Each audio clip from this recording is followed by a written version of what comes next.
Hi everybody, Matt Geary for the Geek Pride Cast, our first podcast in about a year and a half now. I think the last one was in August of 2018. I was just about to move house. That's a very long story, which we'll go into at some other point in time. But tonight, on this podcast, and we'll start off with him, we've got Mark Canty, so don't forget. Greetings, Dungeoneers. Daniel Delargy. Hello. Peter Ray Allison. How you doing? Jon Jo Cosgrove. Hello, peoples. And Joshua Varney. Greetings, my excellent geeks.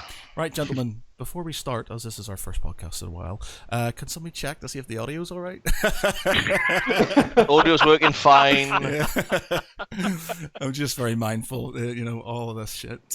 So yeah, wow, it's good to be back, guys. We've got chats, we've got everything. So yeah, brilliant. It's been a New York minute. Yeah, but yeah. So a year and a half has gone by. We're all in isolation. What's been going on? What's been going on? Wow, that's a good question, isn't it? I think probably like everyone else, been catching up on everything that you would normally do. You know, if you've got this active life, if you're going to work, you're meeting friends, you're having to do usual boring daytime stuff. I've probably found in the last few weeks I've completed about 7 games. I've watched through about a dozen or so TV series, and all I say is all that money I've invested in streaming services finally actually getting money's worth. My God. What do you got there? What do you got there, Daniel? I'm just slowly building this wall of a freaky geek Pikachu. memorabilia. A freaky Pikachu. Mimikyu. Yeah, it's meant to be sort of like the thing that was introduced in Sun and Moon.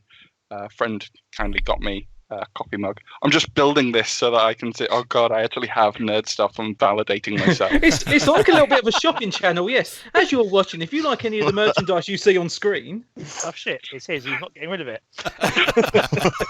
Yeah, I'm renting a place at the minute. Like I said, it's been a very, very long story. But I'm currently renting a place.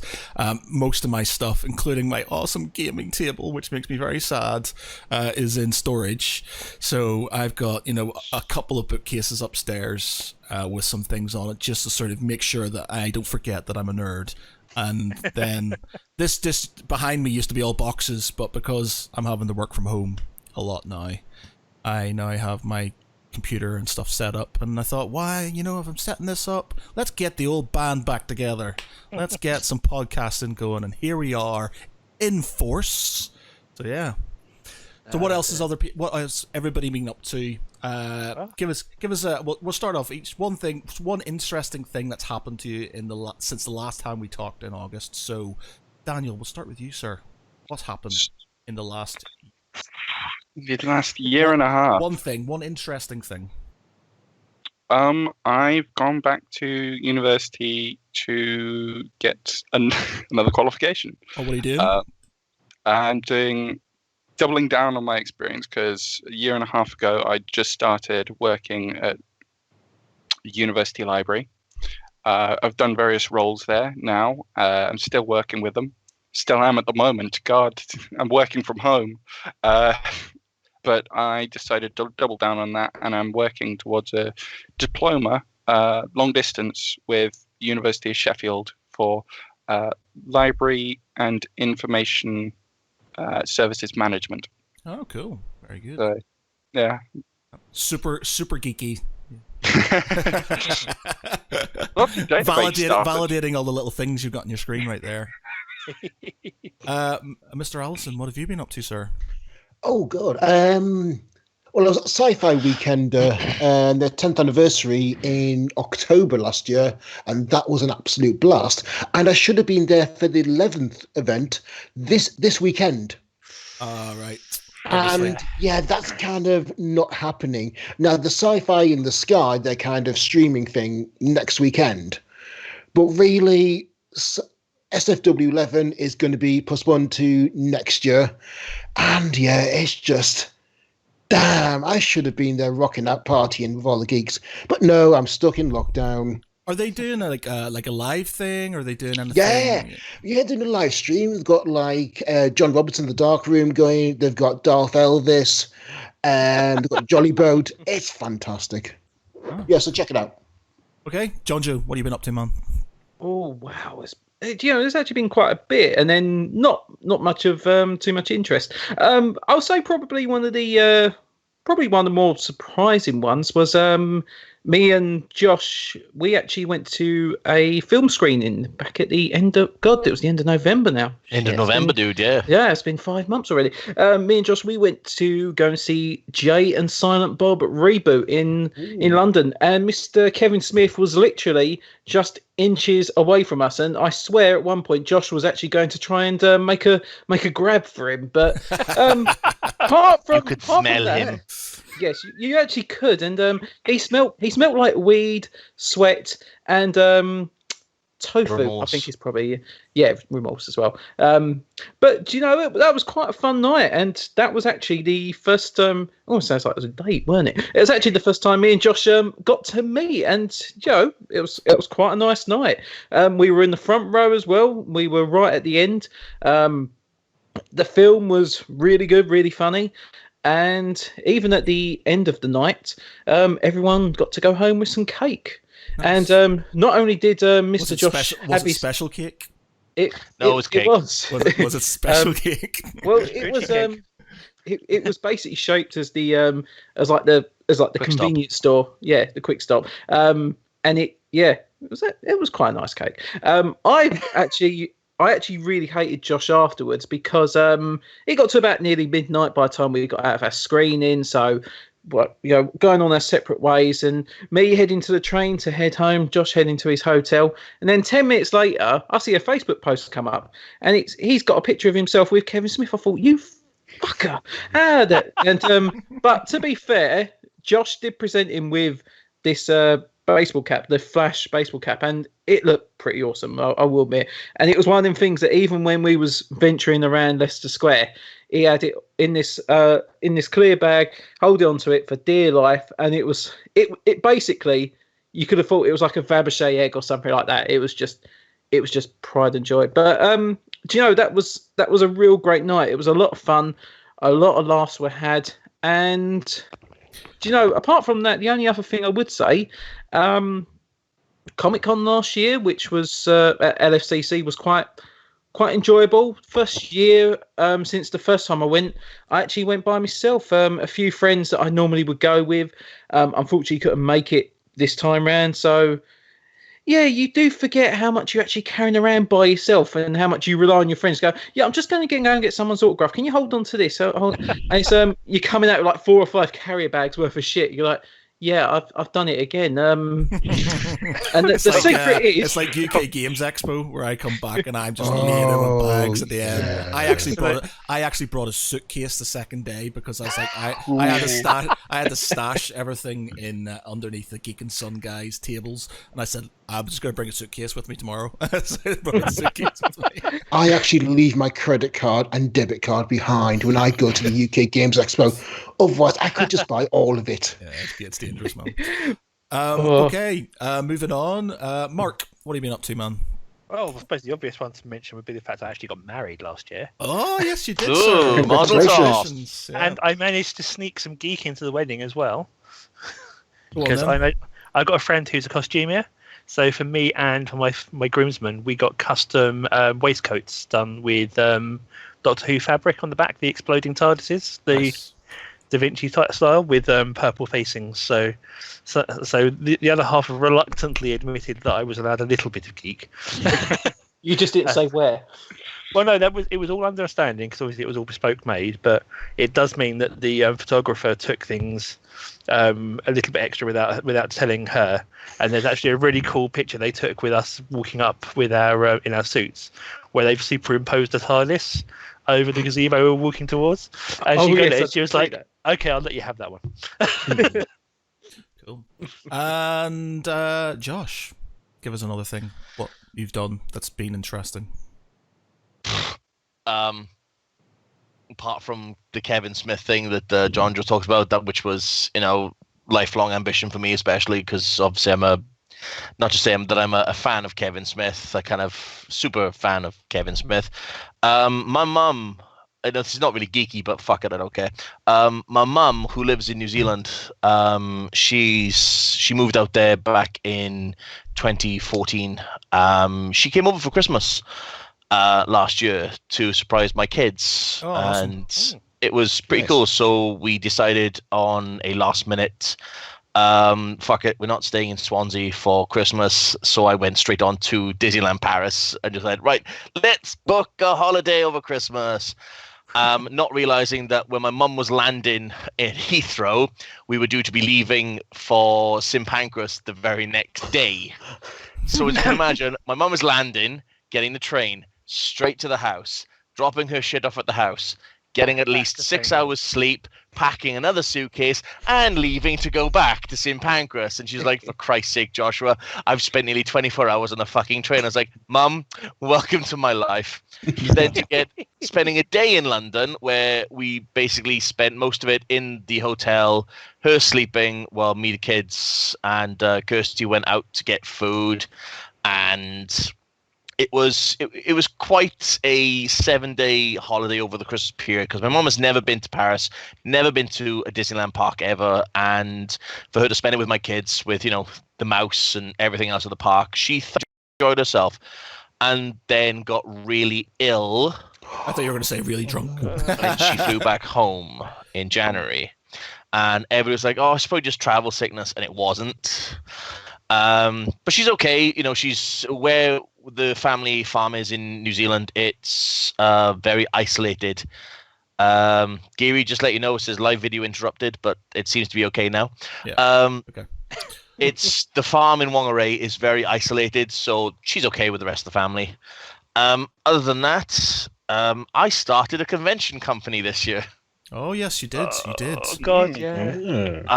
I started Trapdoor Conventions because it seemed like the ulterior evolution of what I do for a living, to kind of go, do you know what? I'm going to stick my foot into a very big pond and see who I piss off. Reality, apparently. Yeah, pretty much.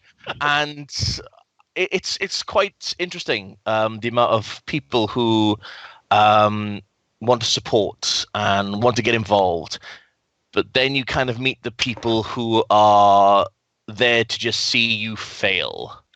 And it was really interesting to see how many people want to see you actually fail, and you keep track of those people and you keep your eye on those people, and it's really funny to fuck with those people as well, because you just because my grandfather used to say, feed people just enough bullshit and see what comes back to you, because then you'll find out who you can trust, who you can speak to, and who you should listen to. So this has been really educational for me, like really educational. And the same fact is that we were meant to be going to San Diego Comic-Con this year, and now, thank you very much, somebody weighed a fucking bat. We've got to wait until 2021, but all good things come to those who wait, and it just means we get to prep more for next year, and we can punch it out better next year, lads, because let's face it, we ain't going fucking anywhere anytime soon. No, sadly not. Sadly not. Just a quick few messages. We've got John Stevenson saying good evening. Good evening, John. And Nikki Dawes says hello. So hi. Okay, so not going to be a massive structure tonight, as it is our first one in a very long time. So I think we're just going to splurge, and then we can. What do you mean, what structure? We've never had any fucking structure. We kind of worked with a few bits of structure, but it always sort of tails off into sort of the never-ending rabbit warren that is our minds and stuff. So. We're like the Parks and Recreations of podcasts, for Christ's sake. Yeah, I'm rewatching that at the minute. Yeah, Sarah. Evening to Sarah as well on Facebook. You guys went to see, and this is something I've wanted to talk about. But you guys went to see Kevin Smith and Yes. Jay and Silent Bob Reboot, right? Now, Yes. I am also a massive Kevin Smith fan. I've since I was a teenager, Mallrats and Clerks were like my they were my sort of my Bibles. They're something I would watch all the time. We quote from them. Loved them. Love those films. Love him. I love listening to him talk and things like that. One of the best podcasts I've heard with Kevin Smith is when he's talking to Joe Rogan about his dog. I'm sitting there in work, and he's talking him and his dogs. He's talking about his dog. Joe Rogan's talking about their dog. They're talking about their dogs dying. They're both crying their eyes out. I'm trying to hold it together and work, going trying not to think about my dog. And then amazing. I watched Jay and Silent Bob Reboot, and as much as I really wanted to like it, I didn't hate it, but I wasn't as, I think, for me, it felt like it was something he just wanted to do because, he nearly died, and he just wanted to get everybody in, and he just wanted to jam as much in as nostalgia in as possible. And personally, I thought it lacked from some of his other stuff. Hey, it's okay, Geary. You're allowed to have your opinion, even though it's fucking wrong. When we saw this film, the one thing I was thinking, to a degree, I accept what you say, because he did basically go, right, yeah, I died nearly. Can you be in my film? That was his approach, and he did jam in more cameos than you could possibly count. You'd have to watch it about 3-4 times over to actually catch every single one. The one thing I take from his comedy is that I think over the years he has grown. He has tried to find ways to expand the initial Clerks and Mallrats vibe. If you look at the first Jay and Silent Bob one, Jay and Silent Bob Strike Back, to me, the first 5-10 minutes feels like Clerks. It feels like it's got that kind of vibe to it, and then after that it just goes off on its own thing, and I kind of like that. It's a nice refreshing way of seeing a filmmaker if they're happy to take something that they know works for them, but then just go, yeah, Joe, we've had this pretty straightforward, pretty linear, pretty much set in reality story, and then they do Jay and Silent Bob. It's like, yeah, every fucking thing that can happen, it will happen now, and I like it. And do you know what it was? Do you know what it was for me? It was. I felt that his character. I felt like Silent Bob overacted in a way. It was like, and I know you can't overact when you're not saying very much, but it was like his facial expressions and his sort of what he does, his sort of like slapstick comedy, that his thing. It felt like it was over-egged slightly, whereas in previous films, there were small little bits where Silent Bob would do something, or there would be something where it's him. But because obviously, and I understand why he's done it, because he's obviously, because of his, his near-death experience and stuff, so he wanted to have a bit more of him in it.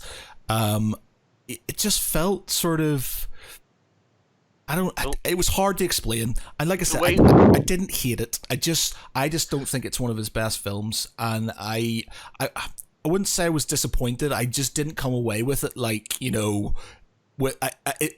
wasn't super memorable to me, like say Mallrats or Clerks, or even Clerks 2.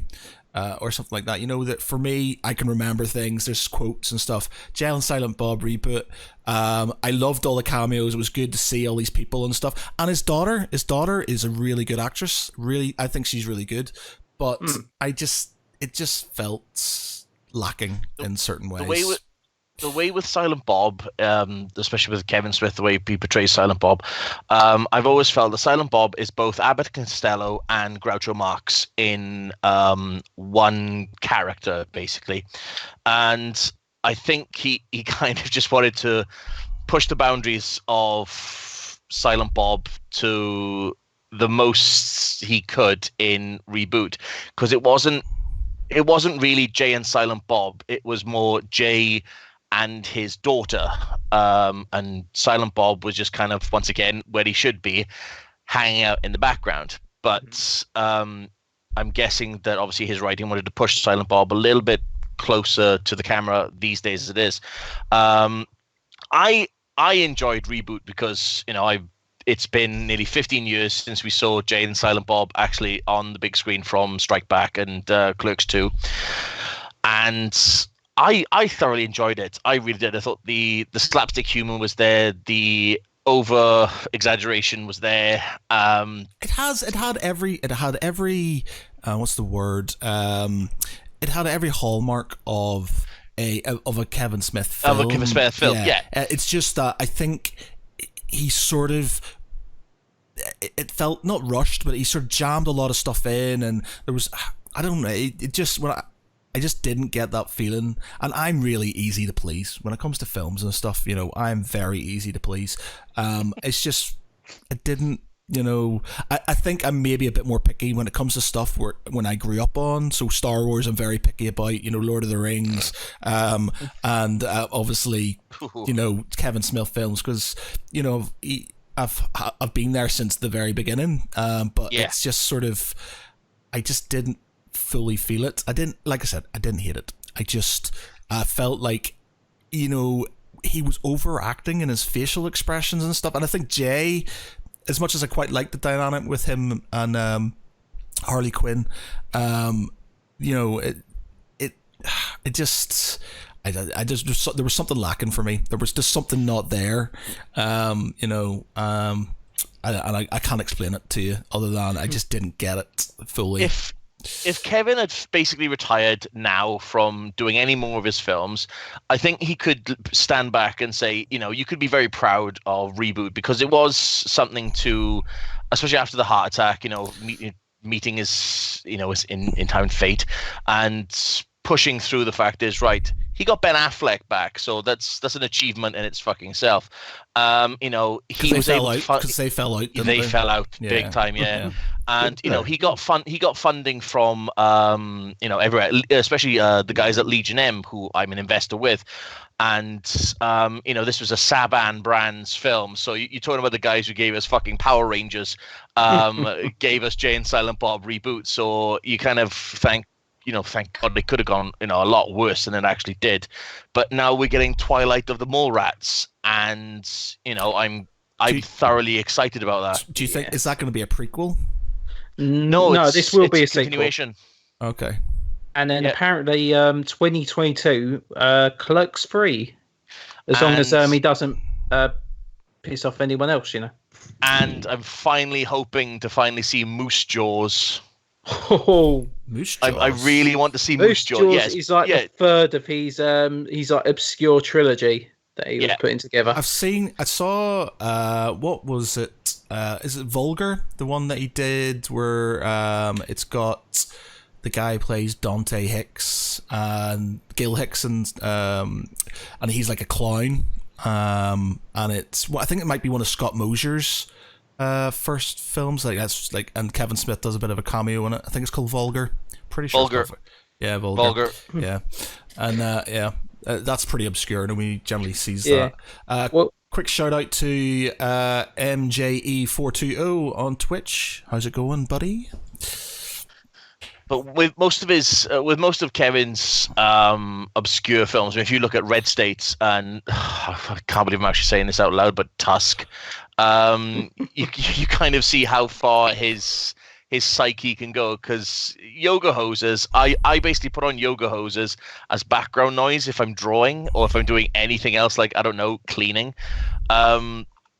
So yeah, putting yoga hoses aside in Tusk, Red State is fantastic.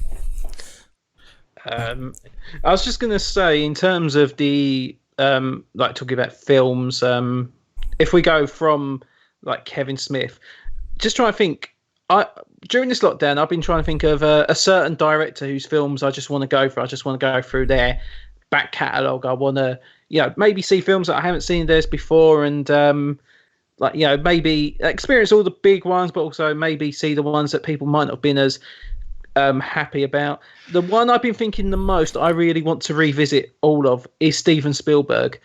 Mainly because if you look at his range of films, I can't think of many other directors that have really done such a wide array. You know, he's done like sci-fi, he's done action, he's done a little bit of comedy, he's done drama. There's been like historical epics. It's like, it's just unbelievable what he can actually create, what he does put out into the world.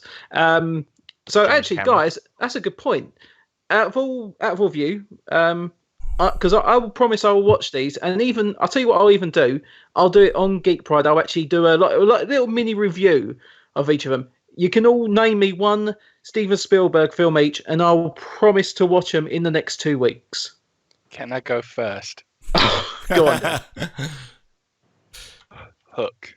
I really wanted someone to say Hook. Yeah, that's fine. That's done. I love Hook. A lot of people, and for some reason, I when looking back and doing sort of like a little bit of fun research into it, just to have a look at all the bits and pieces, there's all this sort of like not so much disdain, but there's all this negativity regarding it, and I remember it as just sort of like just a fun Peter Pan adventure with Robin Williams. I love Hook. I liked Hook. I thought that was a good film. Yeah, and just was it Dustin Hoffman? Yes. Dustin Hoffman as Captain Hook. Come on, that is just. And Robin Williams as Robin Williams. Smee. Gwyneth Paltrow. Oh yeah. Oh shit! Gwyneth Paltrow was in it as well. Yeah. She was the guy. She was the one who gets put in the boo box. Yeah. Glenn Close. Mm. I think she had a cameo in it as well at some point. Yep. Maggie Smith. Oh God. There is just such a high caliber of actors when you look at this film, and I love that idea. Bangarang.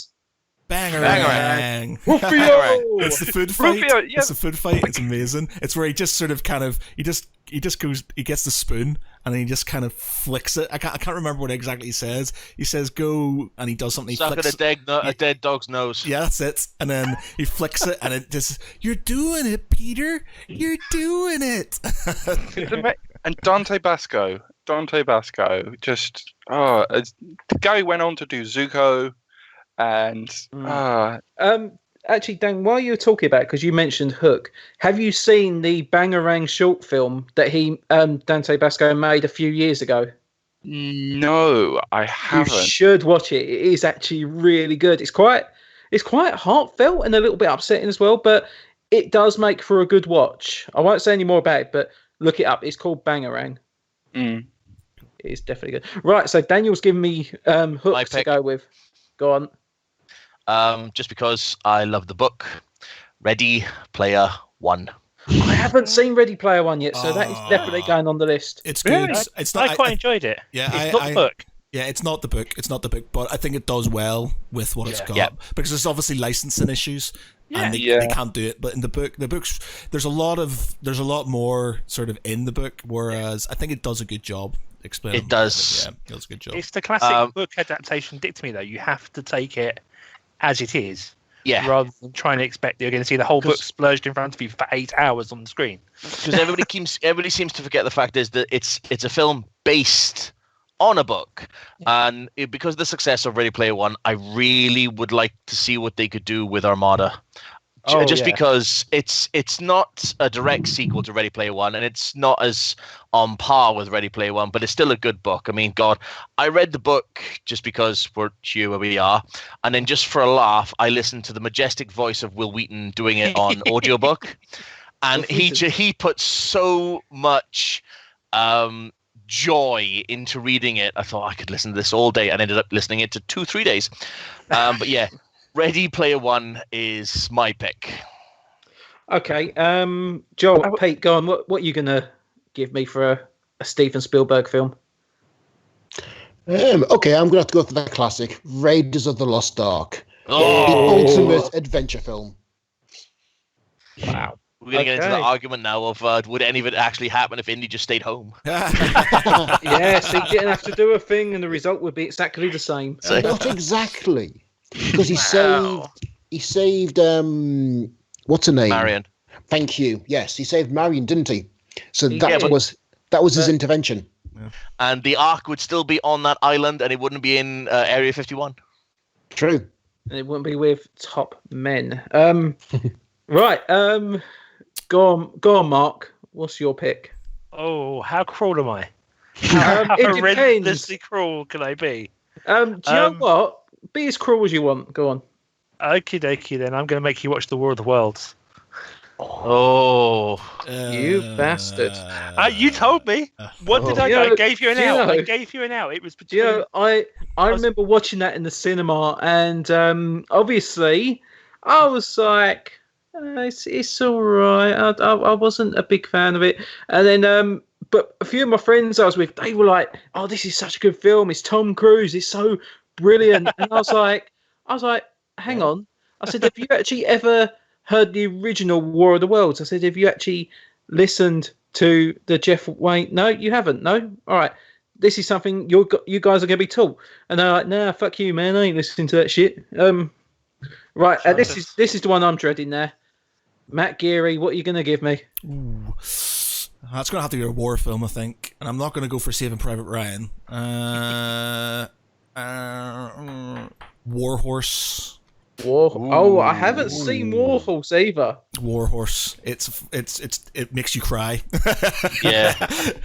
That's a great tagline. Yeah. It makes you cry. Well, talking about films that make you cry. The other day, like I am really a sucker for anything where animals get hurt and stuff. And I was watching A Dog's Purpose the other day. I watched. I swear to fucking God, man, that film is literally a dog dying over and over and over again. It's fucking horrible. It's like I understand it's meant to have a good message, but all I was seeing was this dog dying like over and over again, and I was literally crying from 5 minutes into the very end of it. And it was just like, why is this still happening? Why would you do this to me?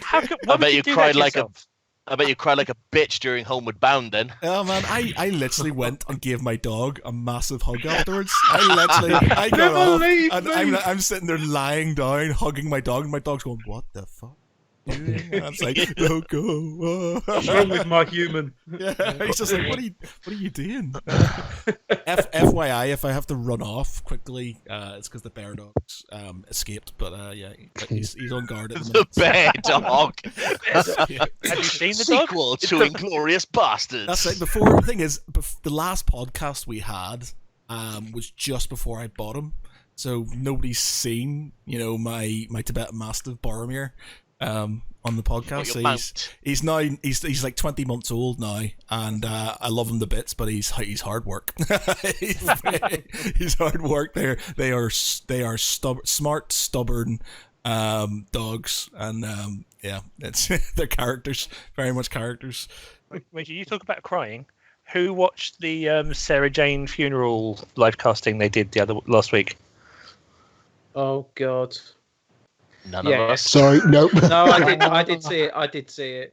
The thing is, when the Sarah Jane Adventures, obviously the last series of it was shown after Elizabeth Slater's death, and I remember watching that last episode because that last episode wasn't exactly that emotional, but it was the idea this was the last time seeing Sarah Jane Smith, and it kind of hit me, and I was like, oh, for fuck's sake, what am I doing? So it's I think this is a character, because I didn't get into Doctor Who until the revival in 2005. I then watched all the back series, and Sarah Jane Smith, her stories, especially with John Pertwee, really got me. I really enjoyed them. They were just some of the best episodes of Doctor Who altogether. And then when Tom Baker took over again, continued. Was it Hand of Fear, her last one, was probably one of the greatest stories, and has one of the funniest endings as well. When Doctor goes, "Yeah, I'm gonna have to drop you off home now." Yeah, where did he drop her off? Oh, no, nowhere near Croydon. Dropped her off at Aberdeen. Actually, But, yeah, and then was it the school reunion episode? Yeah. So at that time, obviously, I clued up on Sarah Jane, obviously knew a lot about the character, and then when I watched that episode, when you actually see her realise, oh, this is the Doctor, part of me just went, oh my God, I now know how me, if I was living in the 70s, would feel watching her right now. It's like, wow, it's and then then that whole bit with Sarah Jane in the last few days was it's like kind of been on a bit of a horrible emotional roller coaster. And then we were saved by the Red Dwarf having a fantastic special. Oh, that was good episode. I haven't watched Red Dwarf since it left, normal TV and stuff. I've not watched the Dave stuff. No, I tried It's once. good. It's really good. This was probably the most emotional episode they've done as well. It was still funny, but some of the subject matter, especially like when it gets to like existentialism, it's hard to watch. It's like I don't expect this from a sitcom, but I couldn't turn away from it. But it's always had that element to it. Oh, and it's yeah. always been there. I mean, that is nothing new to Red Dwarf. Oh, yeah, but it was the level in this episode when True. yeah, because obviously I if anyone is yet to watch it, because it's only obviously been out for a few weeks, just the interactions between Lister and Rimmer within the last 20 minutes of the episode is some of the hardest stuff to watch in that sitcom. If you think Red Dwarf is normally known for being a little bit silly, but yeah, there is some heart to it. There is obviously there's a great deal of morality and mortality to it, and it's not until, because I used to watch Red Dwarf when I was younger and I absolutely loved it, but I never took in all the serious stuff. And then as I got older, I bought the box set, and I remember watching seasons 1 to 8, I think within a matter of 2 days. I just sat down and I just didn't stop the DVD player. I just play it through.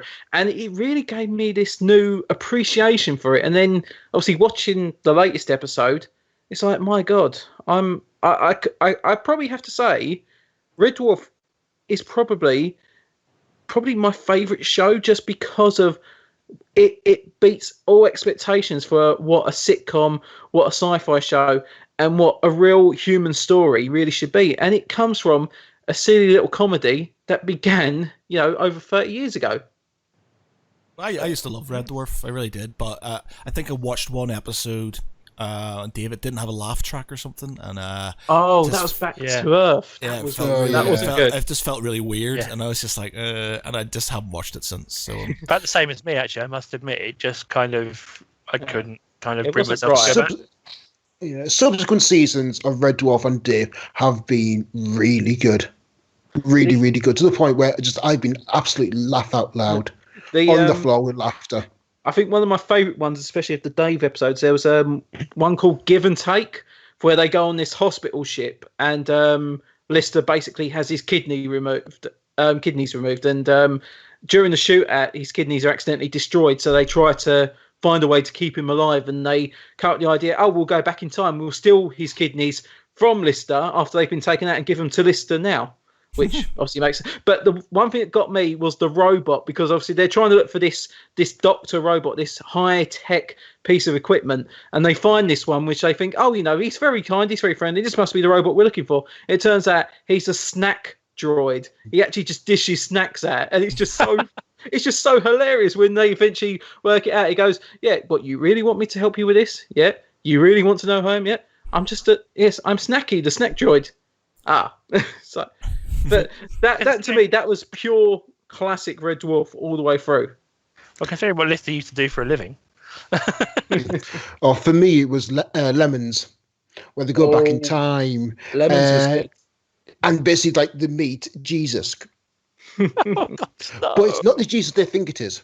It's just another guy called Jesus. Who just happens to be there at the same time. My favorite Exactly. Red Dwarf, I think my favorite Red Dwarf episode is the one when they're I think, is it the squid gets them and they think they're in this Squid. Back to reality. Yeah, that one. That's one of my That favorite is episodes. so good. So good. Yeah, really good. Please, sir, I've already eaten how many of your bowls of raw coffee? That's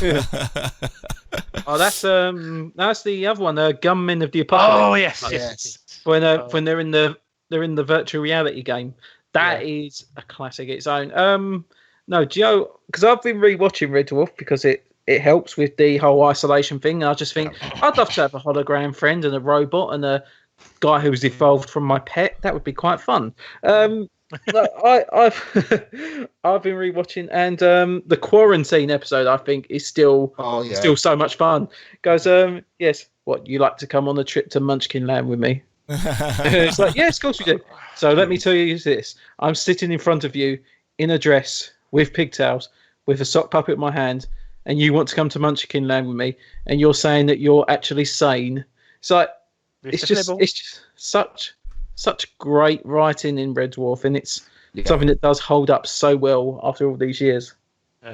Yeah. A few messages. MJE420 on Twitch has said, "Stream looks awesome. How did you make the background?" Well, this is not me. I didn't design it. It's a thing called Nerd or Die. And it's just a template, and it looked awesome, and it's got all kinds of cool things that you can do with it and stuff, which we probably won't be using, but there you go. It was like $20 or something like that, and here we have it. It's all sorted and stuff. So much so that I'm trying to use it in work. I'm trying to use things like this for using for getting, like, because obviously everybody now has to sort of do online meetings and things like this, and we do. I work for solicitors as my main job and stuff, and they want to do sort of mock trials and things like that. And I was like, good idea, let's use OBS, and I've got these cool sort of like things, we can make it look professional and stuff, and they're a bit like you're a bit of a nerd, but Geek.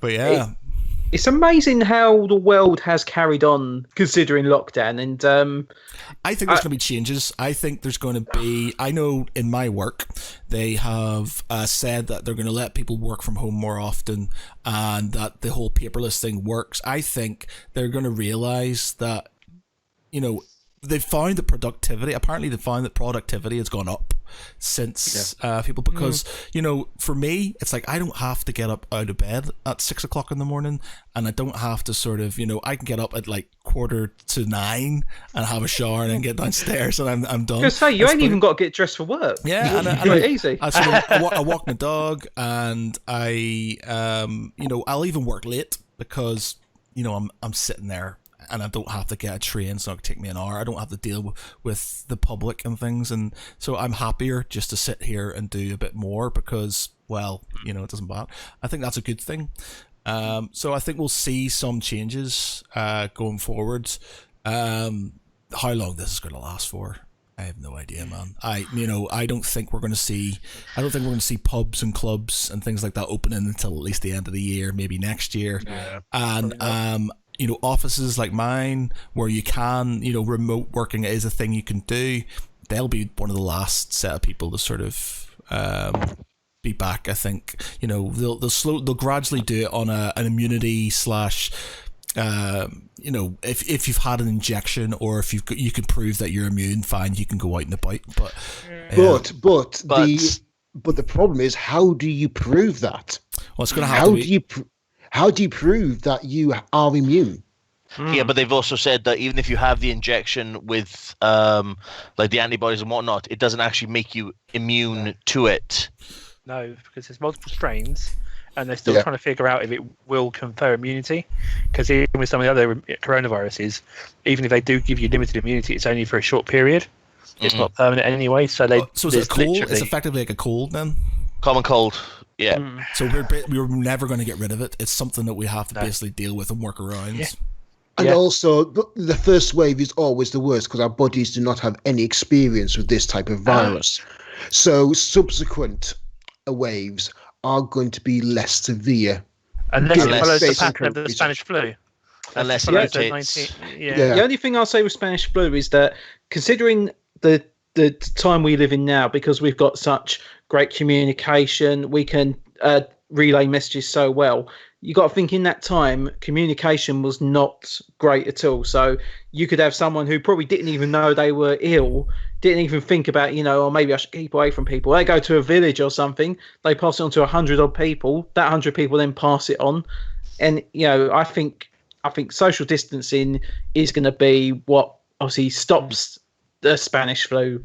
Have you met our Prime Minister recently? I have. He's a bit of a prick. We're just not going to go into politics. Do you even we don't start mad off. If you want to see comedy, just watch some of Donald Trump's stuff, what he's been saying, injecting disinfectant into yourself. I think they should do it. I said this. I think he should do it, and it's a really good idea. And, anybody lead by example. Lead by example. And anybody who wants to inject themselves with disinfectant, work away. I think you should do it. Yeah. I said this. I said this exactly after he went on his little speech and said it. I said, "I guarantee you now, the entire population of Texas and Tennessee is going to drop dramatically because you'll have all those go show go bow go do go she's your shares all right for me to do it. I'm going to do it." Well, the next Not- day in not New ev- York, didn't they Gay have Pride like does 30? not endorse the savage beating of certain states in the United States. I have friends in Texas. Thank you very much. It's Okay, bar those people. What The I next what I day- love Oh, sorry. sorry, what I love is that about just a month beforehand, on the 25th of March 2020, The Onion put up an article saying, Yes. "Man just Yes. buying one of every cleaning product in case Trump announces its coronavirus cure." What the fuck? Yeah, it's I that's read kind of that, like yes. the Simpsons level shit going on there. That's just Oh. it's absolutely insane, and that guy's nuts. Thing is, though, what He's you've got, mental. the thing is, what you've got now, and we don't want to spend too much time talking about politics because we're No. not a politics show. No, We'll we get don't. in- we'll get We in really trouble. don't. But it's just like, the Americans now have the option between Donald Trump and a guy who likes to touch women inappropriately. So that's what Donald Trump was doing anyway. Yeah. Right. Okay, I suppose one's less sort of dangerous than the other. I The other doubt the other guy revenge. saying, "Yeah, I'll take that bleach, swig it. I'm sure you'll be fine." I doubt they're going to say that. Well, they might do. I don't know. Anyway, But- moving on from the Yes. politics side Yes. of things. We need the American in the room to progress this conversation further, and since Oh, Yeah, not where is Erin? Yeah, where is Erin? Erin was about to join. She said she could join in. She's not here. She'd keep us safe. Yeah, well, we've got no female we've got no female representation. It's a sausage factory right here. No, Right. no ladies. Yeah, without the Gregs though, unfortunately. Too many dicks. Too many dicks. Do you know, I've been rewatching Flight of the Conchords as well, and that episode came on, and I love them songs. They do keep me smiling. I have It's to say. business time. It's business Oh, yeah. time. It's just too many dicks on the dance floor. Too many dicks. It's like just such a God's sake. oh hello. Oh, Okay, fair enough. Was that got to go from Mark County? Yeah, Yeah. sorry about that. Real life gets in the way. Okay. Well, Take care, man. yeah. Goodbye, Enjoy, Mark. people. I'll catch you on the flip side. Yeah, I'll remember Right. you next time.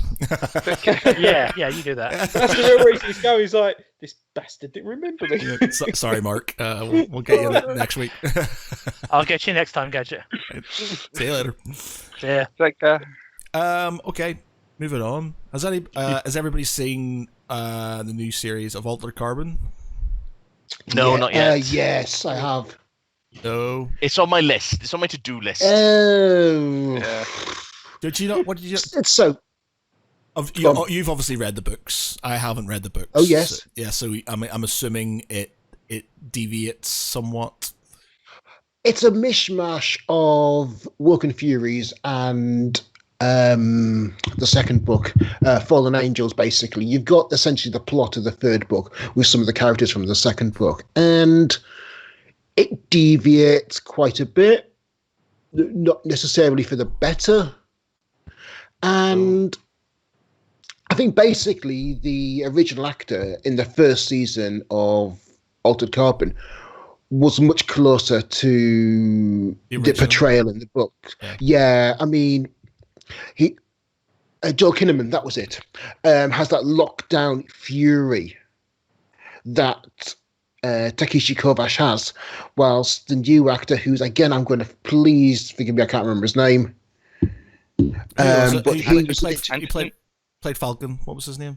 Exactly. Anthony Mackie. Anthony Mackie. Mackie, yes, Yeah, thank you. yeah. Anthony Mackie. He was perhaps a bit too emotional for the role. He needed to be a bit more that lockdown intensity, which you kind of expect from the character. But I don't know the books, so I really enjoyed it, and I thought it was as good as the first season. So it's got a good twist at the end and stuff. So I quite enjoyed it, to be honest. Joel Kinnaman, he does kind of have that kind of robotic Well, I I mean- did play RoboCop. RoboCop. Yeah, I was about to- but No, yeah, his it's most just robotic part is in Suicide Squad. oh, it's Rick Flag. This is Katana! I I did- advise not getting cut by her. Her blade traps the sword of its victims. Okay. Yeah. I didn't mind Suicide Squad. I didn't mind it. But he was very. Everybody hates it, but I thought it was I alright. like Suicide Squad because to me, it's probably one of the more faithful DC adaptations in regards to the films that have come out. The only thing I don't like, well, there's a few things, but I think they emphasise too much on Deadshot and Harley Quinn, and I know they are the two highlight characters, but really they should have given a bit more time to Captain Boomerang, because Jai Courtney is actually bloody good in that part. Viola Davis should have got some more screen time, and even more importantly, Ben Affleck's Batman, I think he's really good, but he's in it for a total of about 60 seconds. They should have made him an actual supporting character in that film. Mm. And they could have just got rid of Joker. Yeah. Well, we know my thoughts on Ben Affleck's Batman. I thought he was great, and I'm gutted that he's not going to be. I think he was fantastic. I just, I'll be interested. I'm not going to judge Sparkly Vampire Man. Robert Pattinson. Yeah. I think he dislikes the franchise just as much as you do. Yeah. So I'm not going to judge it because he has some good acting chops. Yeah. I will give him that. And he Lighthouse. He didn't play. He played the Dauphin in Henry V, the Netflix film, and it was naff, and that it was like a really bad sort of French accent, Whereas the guy, I can't remember the name of the actor who played Henry V, actually spoke French, and because I think he's like a half French, half American actor, but he actually spoke French, whereas him playing the Dauphin, he was just like going, "I am French. I speak like this." It's just like, right. Obviously, he was doing he's he's taken from Monty Python. Yeah, it's just like, but yeah, I'm not going to judge it, but I just think Ben Affleck, and I've mentioned this many times in previous podcasts, Ben Affleck as Batman was amazing. I really enjoyed him. He is for me how Batman should be. And I just thought it was a shame that he got such a bashing, and it's because of it wasn't because of a bad character, it was because of bad script writing. And Justice League was definitely that nail that threw it all out for me. Because and the thing is as well, you can see he wasn't prepared to play Batman in that movie. He should have really had about a good 3 or 4 months to prep, and it was like, as soon as Batman v Superman was out in cinema, they're like, yeah, we're starting Justice League filming in about 2 or 3 weeks. He was not ready. And it's not just him. You can see that most of them actors, I think, apart from Jason Momoa, everyone else was not in the top shape for it. They were not prepared to get into that rigorous filming. Like I said, we've said again many times, DC, they rushed it. They rushed a series of films. They should have just played the long game like Marvel did, and started off with Man of Steel. Again, people have different views on that. I thought it was amazing. I loved it, and they should have slowly, gradually built up. Had a Batman film, had things like this. The newest Aquaman was pretty good, amusing. They could still build it up. There's a lot. The Flash was in the Flash series. That I haven't seen it yet because I don't have Sky at the minute. But I've seen the thing, so I think they could build that up. They could have built that up and had a Justice League film that was as good as the Avengers film, but they rushed it. The thing is, though, is people saying about the rushing. Yeah, I think they did kind of try and play catch up. But if you look at the timelines, Man of Steel and Justice League, and compare that to Iron Man and Avengers, there's actually a bigger gap between Man of Steel and Justice League than there was between Iron Man and the first Avengers film, by about half a year. So they did actually have, but there was a massive gap because Man of Steel was June 2013, then Batman v Superman was March 2016. So if they had at least one film in between to start establishing some of these characters, I think we would have had a massively different turnout. And I agree. It was because they released the Snyder Cut. Yeah, they just did this whole thing, and I remember the SDCC announcement, and they had that the quote from the cartoon, about Batman, where I can't remember what he says, but basically beating Superman, and they quoted it, and I was like, oh, this is going to be amazing. This is going to be so good. And when it came out, I enjoyed it, but there were multiple holes. Batman as Batman was brilliant. Henry Cavill, I still think is one of the best Superman. I love him. I think he's great. I can't do any wrong for me. Henry Cavill's like he's like this. It's like Sean Bean and him are pretty close now, especially because he does Warhammer 40k stuff as well. So he likes to paint toy soldiers. So he's up there with me. It's just like, oh, Sean Bean and Henry Cavill, my man crushes at the minute. So yeah. But yeah, I think we've waxed lyrical about DC films for many podcasts, and it's always the same thing. We just have to wait and see. I've seen some of the screenshots for the new Batman. I don't know. We'll just have to wait and see. Yeah, the Joker. Talk about Joker was really good. Everybody loved the Joker. It was a good film. Completely. Not a super villain film, more a psychological thriller, a psychological character piece. Yeah. Not unlike Taxi Driver. Yeah, similar, very similar. Yeah, and just very evocative, emotive, and it was just sort of, you could see. Like, I did a review about it, and it was just like, you could just see he was struggling with his disability and his mental state. And he was trying his best, but society just didn't care, and they created him effectively. Yes. Society is the enemy. Yeah, society created him, and then that's it. And it's just sort of it's good. Though there was a lot of people kicking off because they used a Gary Glitter song, in it, didn't they? But the thing is, as soon as that started playing that song, straight away I was like, "Oh shit, I know this track," and I was like, "Why have they got this in?" But the horrible thing is to say, it works with that part of the movie. Here's a question for you then. Does music or any art piece, because I was being very thespian about it. I was listening to Radio 4, and they were discussing something similar. Does music, art, or something similar like films, does it cease to be a good film, or it cease to be a good piece of music or piece of art if the person who created it is a paedophile, or is a murderer, or is well, I was thinking this about probably one of the more prolific stories of the last few years, Kevin Spacey. After obviously everything came out about him and Anthony Rapp, was it?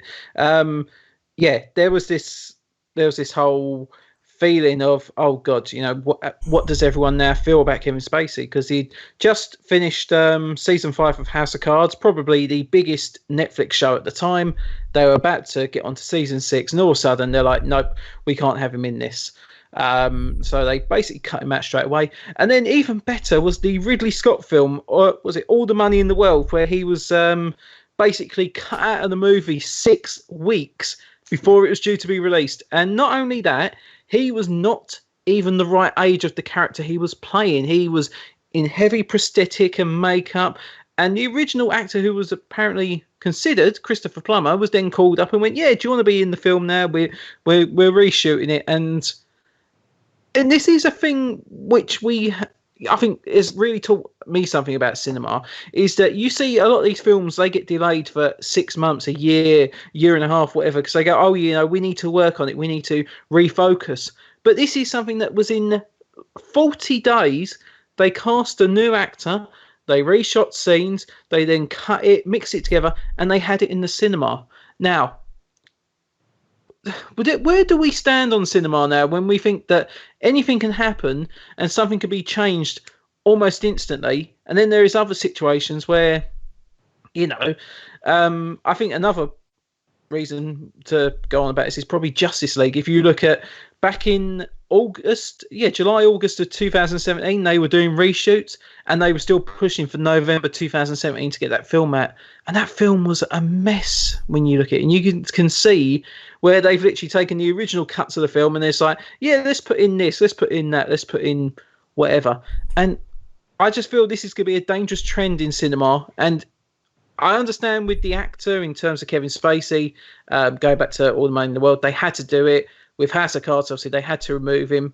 But when you're saying about if you can watch these films, if you can still enjoy them, I've got to be honest, I've not watched a Kevin Spacey film since then. I don't know about it because I think Usual Suspects. It leaves a bad taste in your mouth, doesn't it? It's just like I used to like the Lost Prophets, and then now it's not like I have anything against the rest of the band. It's just like I just can't. As much as I used to quite enjoy their songs, I just can't. I can't. And I can't even. They're still on Spotify and stuff, and I appreciate that there is more to that band than that monster. Yeah. But it's like I can't do it, and it's the same with the game. I haven't watched a Kevin Spacey film in a long time. Pantera, I used to love when Phil Anselmo went off on that big racist rant and stuff. That sort of made me not really want to listen to as much Pantera, and it's just like and then I think there's more to it. The person poisons it. I think that this is it. As much as you want to appreciate the art, you want to remember, you want to enjoy what you had before. You feel that this one factor has pretty much destroyed it. And I think the thing you say about Lost Prophets as well holds very well, because I've got to say about this. 2012, I was at the Warped Tour in London. They were doing, I think Lost Prophets was headliner and Bowling for Soup were the other headliner. They were both playing at the same time, but both in different parts of Alexandra Palace. And obviously I had to choose what band I want to go and see. Do I go and see Bowling for Soup, or do I go and see Lost Prophets? And I was like, no, Joe, I'm going to go and see Bowling for Soup. So I went into that room, went to obviously watch them. And then at one point, Bowling for Soup just stop, and Jarrett, the lead singer, just goes, now let's have a chance to listen to Lost Prophets. And the whole room was just like, boo, boo, they fucking suck, boo. And it was like, yeah, that's a bit mean, but I thought, obviously you're not Lost Prophet fans, that's fine. And it was literally 2 weeks later, the whole story came out about Ian Watkins. It was like, oh shit, I'm glad I didn't go and see him now. Going back to the Kevin Spacey thing, I can honestly hold my hand up and say I can watch only 2 films that have got Kevin Spacey still in them, only because the main cast in it overshadow anything about him in the films, and that's Horrible Bosses 1 and 2. Because the comedic performances from the main guys are just amazing, and it completely overshadows anything Kevin Spacey does in those films, and they are probably the only 2 I can watch. I mean, I used to fucking love American Beauty. It was a phenomenal film. Now I just can't watch it because he's there. But yeah, Horrible Bosses 1 and 2. Every single time I can watch it and not have to worry about his fucking face, because in 2 he's in jail anyway. Yeah. So at least did he actually get jail time? Did he actually get jail time in real life? Yes. No, he didn't. I don't think so. No, I think he kind of got it. He was questioned by US police, and then he was questioned by UK police as well about a week after. Yes, I think he got a slap. I think he got like the celebrity slap on the wrist, and then what they class him as, he's black marked. He's completely blackballed. So there's that. We got Mark back again. We got Mark back. Yes. I had to be domesticated for a bit. All right. Okay. Oh, okay. That sounds like some kind of kinky middle class punishment. Had to be domesticated. No, insane cats.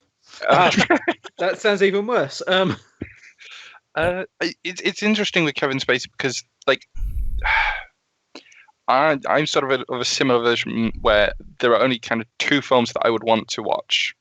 The first is A Bug's Life, because that is sort of like a thing from my childhood. I watched that. He's Hopper. He's the main bad guy. And it's kind of like one of those weird sort of childhood movies. So it's like, I enjoyed this as a kid. A little bit of nostalgia. The second one is Baby Driver, and that's just because I love Edgar Wright, and I think that overshadows. That is a good film. Like, it's a classic film. It really is. And the soundtrack and the use of and the way everyone uses everything in there, plus the obvious Usual Suspects. Yeah, that is a great film. But same, like, Baby Driver, I think that was out just a few months before all this stuff came out about him. And I remember I watched Baby Driver in cinema, and when it was coming up for its DVD release, I was like, I can't wait to watch it again. And I think it was literally all his stuff came out the week before the DVD came out, and I just remember going on Amazon. Like, right, I'm cancelling that now. I don't want to watch that. And do you know, it sounds bad. As much as I don't want to watch Kevin Spacey stuff anymore, I do still have The Usual Suspects, and I've still got Seven, because he ain't really in Seven much anyway. I've still got them sitting pride of place in the middle of my DVD collection, because I don't know, I just don't have the heart to throw them out. As much as I don't want to watch Kevin Spacey, I feel that I will probably go back to it one day if I can find a way to maybe superimpose another actor into his part. Yeah. Well, it was the same lines of what Matt was saying about the music in Joker with Gary Glitter's music. I felt sorry for the NHL because every time a team scores a goal, that's the song they play over the tannoy. Every single time every time a puck is in the net, that's the tune they play. So you think the NHL are going, fuck? Yeah, they probably don't know who he is, to be honest. In America, all they know Glitter is known, but I think in terms of like music, I don't think they have to pay him royalties if they use his music. I think any song royalties go to charity now. So imagine that every time it's like a big middle finger to Gary Glitter, but we're helping actual causes that need that money. Yeah, that's good. That's all right. Yeah. Moving on. It's just a tough one, isn't it? Because I think if it's, and it's not like I would not actively, if Kevin Spacey was in a film and it was on, I wouldn't just turn it off. I refuse to watch this because he's a pervert, whatever. It's just like, but there's certain things I do like. I can't listen to Lost Prophets anymore. I struggle with Pantera now and stuff, and it's just like I don't. I don't know. It's just something you feel. I think it's something you feel inside, and I don't want to. Each to their own, because I'm not saying you shouldn't listen to these things or you shouldn't watch these films. No, so it's completely up to you and stuff. It's just. I agree. I agree. Lost Prophets I've not listened to since obviously all that happened, and I do actually remember me and one of my friends. We took our Lost Prophet albums and we literally slung them, like we threw them against a wall. It was just like, yep, that's it, they're done. And it was like, oh shit, we better clean this up now. It was like that brief bit of rebellion. It's like, yes, we're getting rid of this. It was like, oh damn, it has actually shattered all over the place. Right, grab the broom. It's like when Enya, she did a thing on Saturday Night Live, I think, was it, where she instead of singing one of her songs, she basically did an anti-religious thing. Sinead O'Connor. That was it. Sorry, yeah, Sinead O'Connor. Yeah, sorry, yes. Sinead O'Connor, and like loads of people like literally went ballistic and started like rolling over her CDs with steamrollers and stuff like that. The thing is that Sinead O'Connor at that time, she was slowly going up on the US charts, and then after that performance, because the Saturday Night Live, they were predicting if her performance went well, she was going to be number one. They thought her new album was going to hit straight at the top of the US charts. And then after that happened, her sales were about 1/5 of what they should have been. Oh. They really did shoot down, and that's partly why her career really suffered, because. Well, obviously, because it was a good thing for her to do anyway, but because of how lackluster her performance was in the charts after that album, she kind of just went into obscurity. She has actually made music still, and some of her latest albums actually are quite good. I think it's more principle over anything. She obviously had a principle. I don't know if I would have had the balls to rip up a picture of the Pope on Saturday Night Live. But obviously now she has converted to Islam. Yeah, that's bizarre. Yeah, just very bizarre. But there you go. We all do things in our younger age, which we regret. But I guess. Yeah, I thought there was a story coming there. No, there's lots of stories. My life is just one that I'm 38 years old, nearly 39, and it's just like I've just finished rewatching How I Met Your Mother for the third time or something. Yeah, I am effectively Ted Mosby. And I haven't got that end part yet. I'm just getting through the whole bad long list of girlfriends and things. We'll see what happens. I remember when How I Met Your Mother first came out, and a friend of mine messaged me about it saying, oh, we should watch this show. I was like, oh, why is that? He went, oh, because this will probably be what you're like. Ah. Thanks. He went, oh, because you're quite a creative guy. Most of your friends are with partners. You're alone. I went, oh, cheers. I was like, oh, thanks for that. And I said, "Why? What character are you?" There, he went, "Oh, obviously I'm Barney." I went, "What? So you're smothered in STDs, are you?" Right, yeah. But then as I got through How I Met Your Mother, and as I got a bit older, I was like, shit, maybe I'm a little bit like Ted Mosby, and I don't really want to admit, like going out with girls that I think are the one, and maybe it's not gonna go well, and I did actually contemplate at one point doing like a little diary, just going like, yeah, this is like to the future kids, going, yeah, yes, I want to tell them a story of me meeting your mother, and I was like, no, I'm not gonna do that. Fucking hell, ain't that bad. But then part of me kind of wishes I did, because I kind of put a thing down, because obviously Tim Mosby's story starts from when he's 27, and I put down in the book saying, kids, when I was 27, I met your mother, and I'm now with my long-term partner since I was 27. So I was like, damn, I really should have kept that book. Would have really been a good little punchline for the possible wedding if I survive till then, because if she listens to this, she'll kill me. Oh, doomed. We're all doomed. But yeah, this is nothing as well. But since we've been in lockdown, all the TV shows that have been going on, all the rewatches, I actually started rewatching The Simpsons almost from the beginning as well, because Disney Plus has got 30 seasons for you to watch. Fucking hell. Yeah, And, I've rewatched Big Bang Theory again, and I've rewatched How I Met Your Mother. I think I'm going to go into Scrubs next. Oh yeah, because Scrubs is coming on all 4, I think, next week. So all the series. I think it's on Amazon as well, Amazon Prime at the minute. So I'm just going to go for Scrubs and stuff. So we just finished The Good Place. All right, okay. I love that show. That is absolutely brilliant. Probably Good Place. Probably one of the best finales as well I've seen for a long time. Really well done. It's basically a treatise on ethics and morality disguised as a sitcom. You can tell Pete's a writer because he used the word treatise he used the word treatise in a sentence. Well, I'm verbose and loquacious. When you use such big words here. Give that man a triple word score. That's what he's got the Scrabble board next to him. He's going to go, right, what word am I picking next?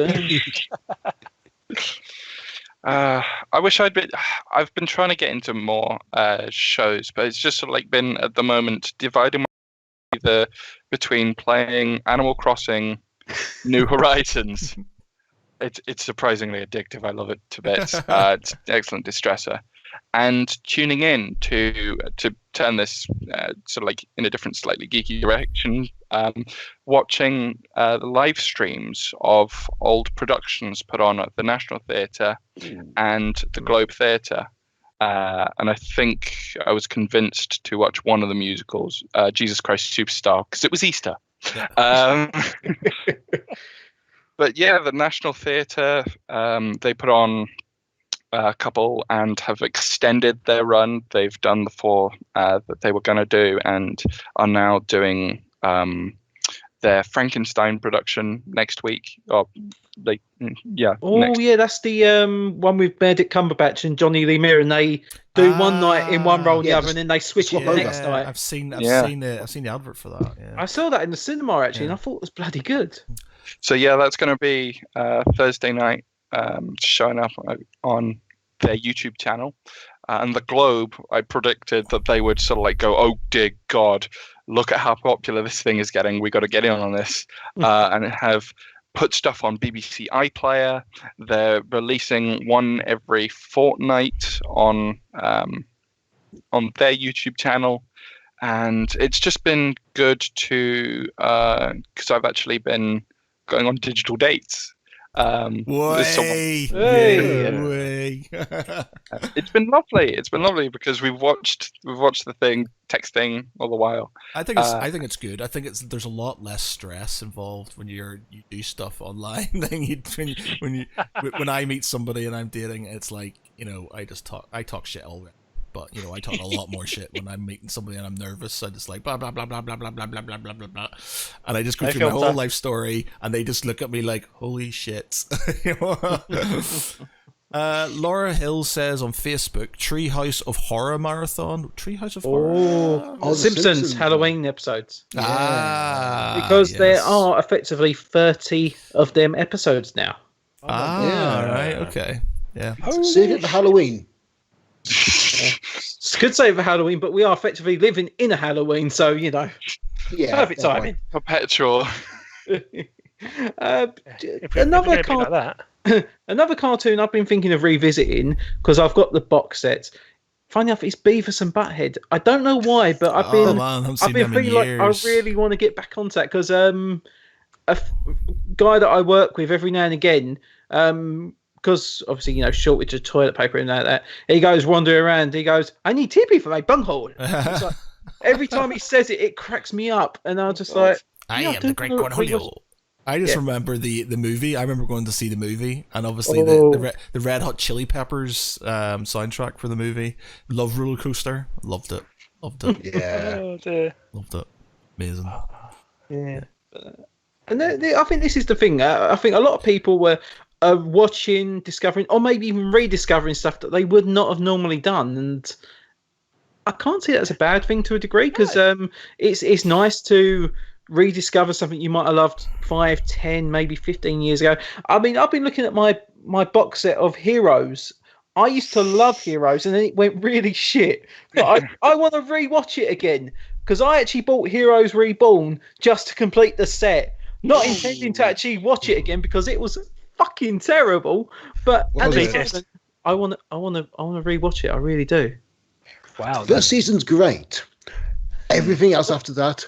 The first season is probably one of my favourite seasons of TV of all time because it was really just good. so addictive. I just really hate when TV does that. It's like I'm worried about Westworld because the first season was amazing, second season was good, but the third season It's a little bit ropey. I haven't seen it. I haven't seen it yet, so I'm just sort of like, not sure.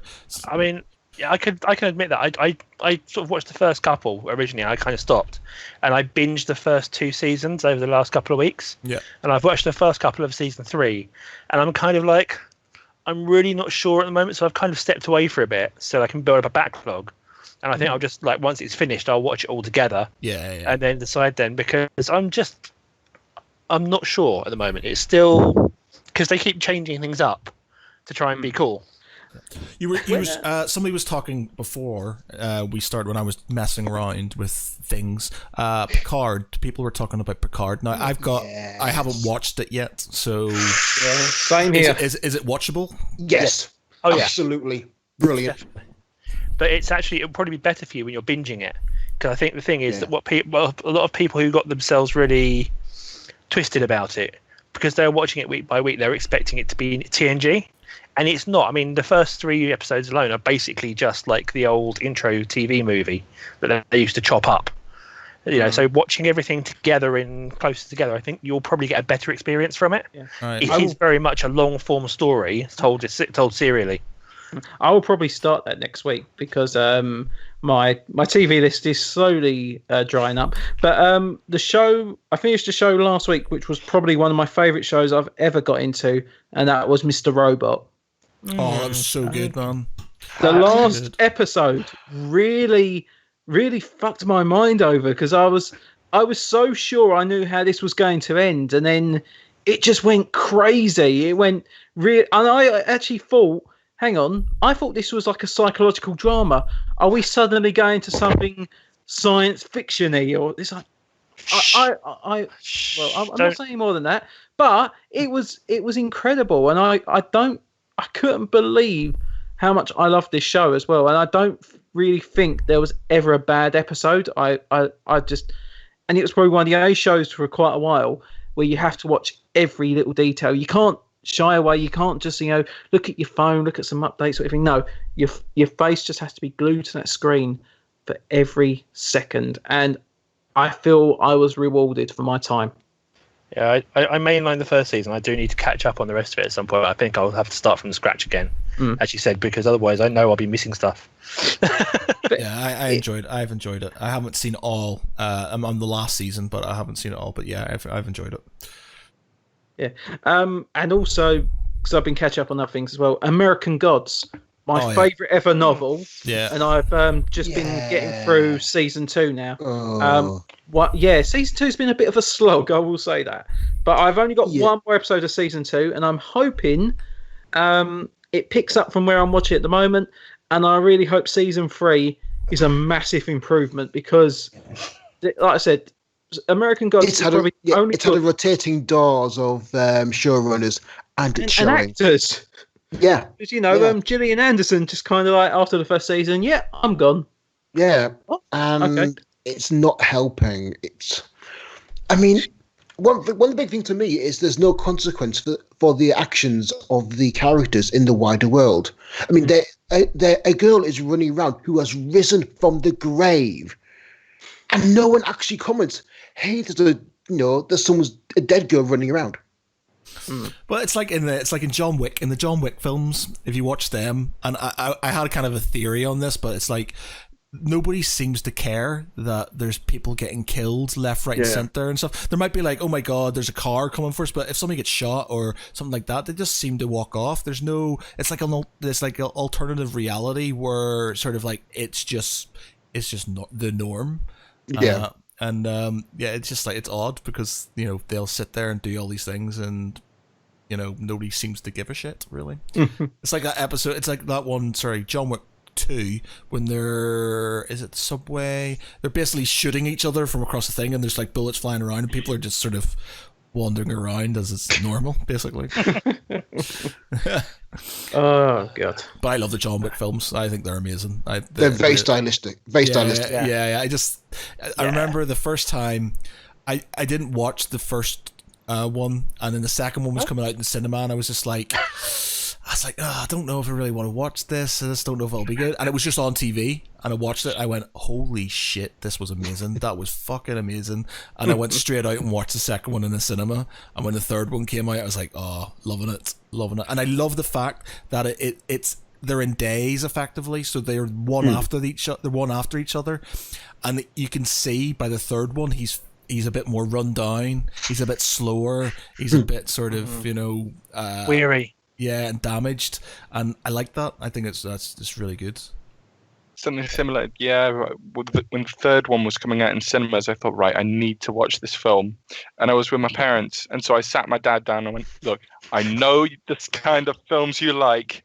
It's on Netflix. We are watching this. I had a brilliant time. It was.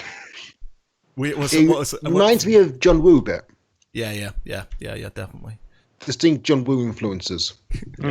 We went talking about making family watch films. My mother, God bless her, she is she's just not a nerd in any way, shape, or form. And she comes from like my family. My brother and sister, me, my father.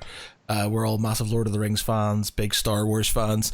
So we went to, when I got back last Christmas, was like, oh, we'll go and see the new Star Wars film, which was really good, a good swan song for the end of the thing. We'll go. That'll be another podcast. We're not going to talk about this now. We're not going to talk about this now. We're not going to get into this debate. We can talk about this on another episode. You've already pulled the pin. You're holding it now. Yeah, that's it's only a matter of time. This is for the next episode. No, Jon Jo, no. I hate you. You're not allowed to talk about it now. We'll talk about it because it's going to go on forever. Because you're going to start and you're going to get me started, and then it's just going to be another hour and a half. This is not a Joe Rogan podcast. It's not going to go on Rogue One all over again. Yeah. Yes, it is. It's going to be Rogue One all over again. Anyway, it's just the anecdote where we went and we brought my mother, and so it's like me, my sister, my brother, my sister's husband, and my mother. And my mum was asleep within about 20 minutes and snoring halfway through it. And then she sort of kind of woke up and was just like, oh, yeah, I really enjoyed that. And then like missed half of the thing. And didn't understand why things were happening because she'd fallen asleep. But it was just like, that's just what she does. We brought her to see Batman versus Superman, I think. And she fell asleep through half of that too. It's like... Blessing, maybe. Yeah.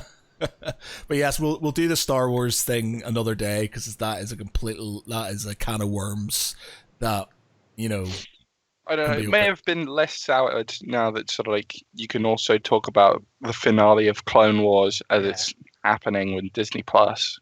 Yeah, it's true. Yeah.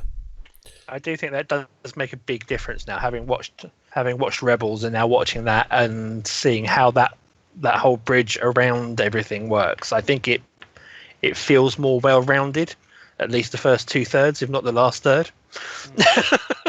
Everything's connected.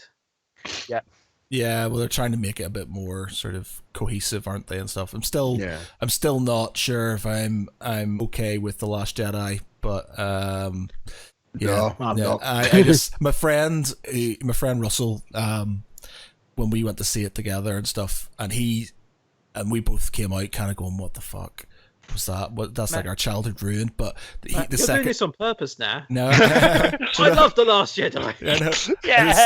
And then he said to me, he says, "Look, you have to go back and watch it again, and then think about this, that, you know, again, and for another podcast." But it was just like, all right. I've watched it once. It's the only Star Wars film I've only watched once, and I'm struggling to sort of. I came out of it with a sour taste in my mouth.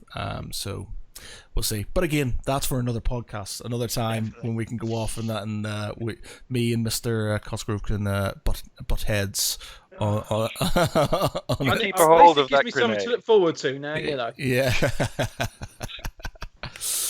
Okay. I think we're going to leave that there. We've had a few technical difficulties. Matt forgot that Mark was on the podcast for a bit, and but yes, I hate you. Yeah, I'm sorry, Mark. But yes, it's been good to get back in the proverbial saddle again, and thank you to everybody who has been watching and has commented.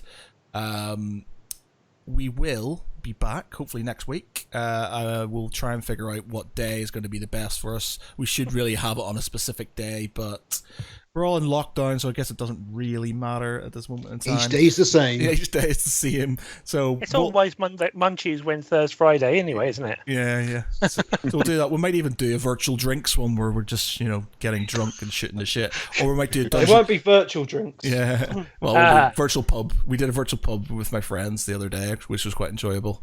We might even do a Dungeons and Dragons thing or something, but lots of other things. Anyway, but thank you very much for everybody for joining up.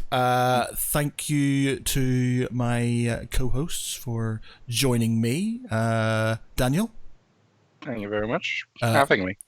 Peter. See you next time. Mark. Well met, friends. Josh. Oh, is Josh gone? Josh is gone. Where's Josh gone? He's gone to the toilet. That's what it is. We did tell him not to take The the. level of professionalism here. Is he gone? We did tell him not to take the headset with him, so he probably has gone toilet without it. Fingers crossed. I think he's gone now, man. But yeah. Well, it's just if that, if in the background you could just hear him going. Have you seen that thing? Is it like when he comes back and he's like, guys? Is it, have you seen that thing? It's like the woman, is it like the Welsh Assembly or something, or some council meeting or something? Yes. And it's a guy goes off with his microphone still on and takes a shit. Oh, And okay. she's sitting there trying to talk to these people, and his microphone's still on. All he hears him going. I can still hear you, and I'm still here. There he is. We'll be correct though. No, I was sitting here thinking, why are you still on mute, you piece of shit? Right, so goodbye from Josh. Oh, well, it's fucked it now, isn't it? And goodbye from Jon Jo. And next time we shall have the big Star Wars debate. Yeah, we'll have the big Star Wars. So I've been Matt Geary. Thank you very much, everybody, for joining us, and good night.